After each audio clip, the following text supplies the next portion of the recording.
Well, everyone, after a hot and heavy release weekend for The Hunted, we have now reached RTN season, and there are going to be the heavy hitters that you expect to see. One of them being, of course, the new litmus test, the new bar for just about every deck in the format, and that's Syndra. Redline Syndra kind of set a new bar for what to expect when you're going into the RTN season. So I expect to see a lot of that. I also expect to see a lot of Prism, Zen, New, these types of heroes that have often graced the top tables at tournaments. But today, I'm going to share with you 5 heroes that I have my eye on and that I've been messing around with over the past week to varying degrees. These are heroes I think could really do something this RTN season. And if you're looking to pick up a hero that might counter the meta, a little bit of a dark horse, these are your 5. Starting with the one that I think a lot of people are all keyed in on right now, and that's Yarl. Yarl Vynnset.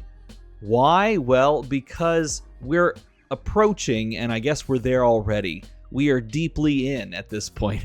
It's better to say it that way. We are deeply in a very aggressive red line meta. And if we're in a red line meta where heroes are saying no blocks, and if you can't disrupt me, I'm going to throw 16 to 20 damage every turn, because that's just craziness and that's how we're playing the game, and I'm not including blues, well, how do you combat that? And the answer might be Yarl. It might be.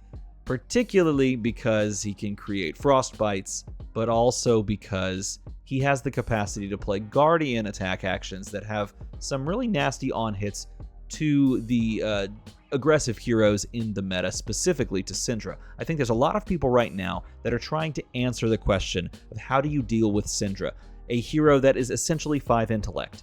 How do you stop something like that? It can't be done via one card disruption, and it really can't be consistently done via whole hand disruption.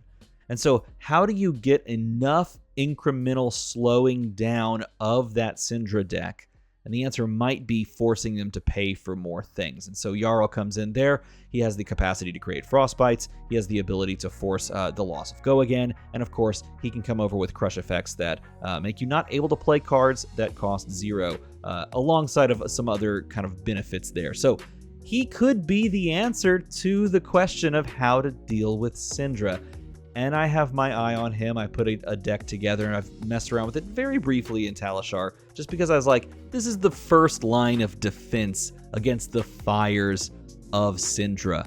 And I think that might pan out. We'll see. We will see if that pans out. But it's not the only way that you can go about disrupting the hero. I think the other thing that you can do into decks that don't want to block is disrupt them via your girl right here, Azalea, Ace in the Hole. She's another hero that I think a lot of people thought was going to be really strong in your 2024 season, and was just sort of immediately outclassed by Zen and the Part the Mistveil heroes, kind of fell by the wayside. But because she can press Dominate basically on command, she can just hit the Dominate button and then tag on to that frailty tokens, or tag on to that inertia counters, or even just throw like something that keeps your opponent on a 3-card hand instead of a 4-card hand. She has specific answers to other decks that are running a lot of attack reactions or just reactions in general. She has the ability to make blocking cards worse if they were going to block, and then she can say, if you're not going to block, well, then I'm going to punish you that way because you can only play one thing, because red in the ledger exists. I could see Azalea being pretty solid, and this is one that I've had an Azalea deck put together. I haven't really ever dusted it off since Part the Mistveil kind of did the thing. I had Azalea and Riptide both as heroes that I was really interested in, and then Part the Mistveil said, no, this could be the moment where they come back out to play, because the meta is almost asking for you to disrupt it. And if you wanted to do that, Azalea has a lot of tools at her disposal. But the answer doesn't only have to be disruption to this meta. If you're looking to try and counter some of the aggro decks, why not just play an evasive aggro deck? An aggro deck that has the capacity to say, you can't interact with this even if you wanted to. And that would be the giant ball of lightning Asilio. Asilio says, I'm going to attack you with physical damage over and over and over again. And then if you're not going to block that, I'm going to make you pay via arcane damage as well. The split damage that Asilio can present and the combo turns that Asilio can present, particularly when not threatened with on hits, is very potent. And decks like Syndra that are trying to take away Arsenal and maybe take away a piece of equipment, those on hits are not nearly as effective as things like Weakest Link that we saw previous to this meta, where you're just basically saying you don't get to play the game Asilio. So in a meta that is just numbers, Asilio's numbers are very good. Now, I didn't know if I was just on the absolute biggest hopium trip ever, so I went into the official Purple Discord and I asked the Asilio Discord if I was just on copium, if I was just totally coping, or if Asilio might just be pretty solid in the meta, and it looks like I'm not the only person that thinks that. So if you're looking to get some ideas on how to play Asilio, check out the Asilio Discord, because dusting the deck back off, my brain had to break a little bit before I kind of figured it back out, how to put the combo back together and how to just play from a turn-to-turn basis.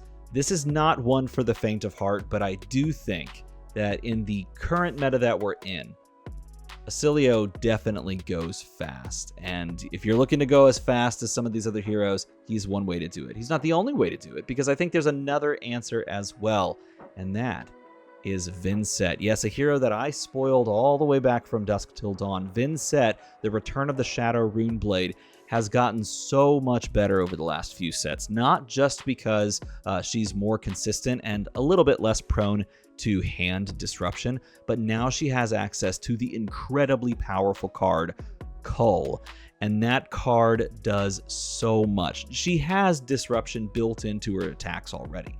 And then Cull comes around and says, I get to take one of your cards and it doesn't hurt me. In fact, it advances my own game plan as well.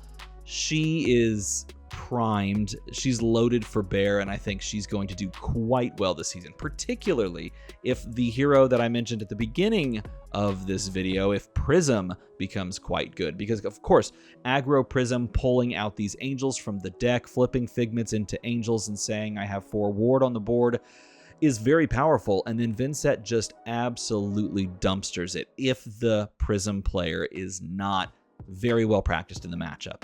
I think it is a skill matchup, but I do think that Vynnset, if put into that matchup with any amount of preparation, I think Vynnset can just really do some insanely sick things against the Prism player. So not only a good disruptive style aggressive deck that can put out insane numbers and has the ability to take cards from the opponent, but also can perhaps silver bullet one of the heroes that I have my eye on towards the top of the meta in Prism. Yeah, she's one to keep your eye out for. And who knows, if some of these other like MST heroes actually rotate in the first or second week, she could be one of the biggest point getters across the board. It could be her, it could be like Syndra, and any of these other Dark Horse decks. Now, all of this to say, these heroes provide some amount of answers to the question that the meta raises right now, and that is, how do you deal with unfettered aggression? And if you're looking at new, for example, how do you deal with assassins? I should group all the assassins together. Arachne Marionette, we could even talk about Arachne Marionette right now, or Slip Through the Cracks being able to just go full aggressive. Or, of course, New, who is going to be doing quite well until she finally LLs, which very well could happen this RTN season. I do believe that is going to be the case. But how do you deal with that aggression as well as the just unencumbered fire that is Syndra and Viserai, and to some degree Zen, who's probably more a mid-range deck? I think there's one hero that we haven't talked about that in my mind, and this is where the copium comes in, everybody, I get it, in my mind can do a little bit of all of that. Yes, I believe in the Fang Gang. I am part of the Fang Gang. I have been since since I really got to sit down at pre-release and fully play them. I've been on the train. Fang is so good. Not just the new red line build, even just throwing in blues and playing good blues and just having a consistent early game before you start to go absolutely crazy. But Fang is really good. And not only is he really good, because he gets the fealties and then just goes crazy and just goes way above rate on his dagger attacks and things like that, but he's also good because he's incredibly well insulated, or can be well insulated to disruption.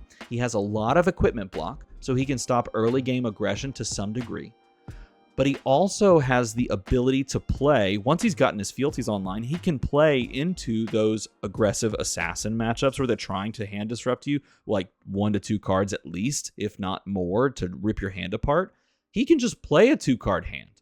He can say no blocks, take 8, you remove 2 cards from my hand, and I'll play the other 2. And the other 2 will net me like 10. It's just so stupid. It's so good. Like, okay, cool, that's fine. I'll just play these 2 cards and they will do above rate things. You can take 2 more next turn, but I am winning this war of aggression and this war of attrition, and you're going to need to do something about it quick, because if I don't get off these fealties, I will continue to smother you in the fires of efficiency. I am a big believer in Fang. I could be wrong. Tell me in a comment below if I am.